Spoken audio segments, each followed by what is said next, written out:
Welcome to First Resource Consulting's online training. Today's lesson will be talking about preparing the sales contract package. Here are some initial things to keep in mind before you get started.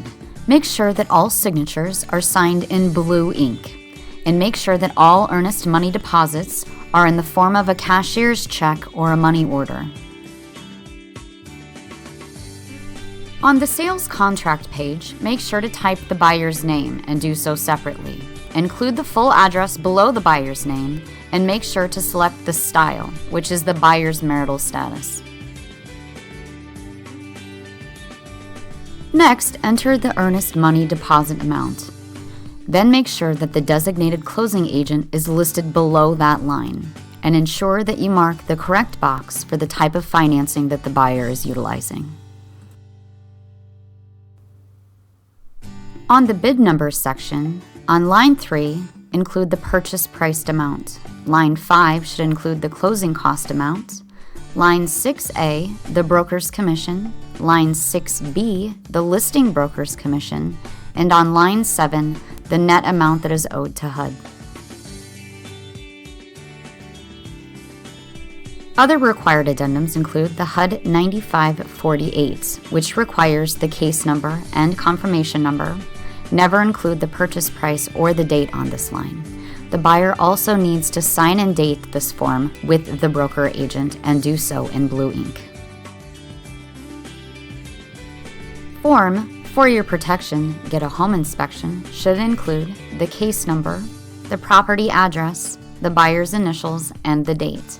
All of this information can be included anywhere on the form. On the individual owner-occupant certification form, make sure that the buyer signs and dates the form along with the broker. On the selling broker commission addendum, include the broker's company name and it must match what's on the sales page. Also include the full property address, the buyer's name, and the date the contract was signed. If the agent is signing, then print the agent name and date and sign the form. If the buyer is an investor, remove this form from the packet. On the purchaser's rights and responsibilities addendum, on the first page, include the case number, full property address, and the buyer's name.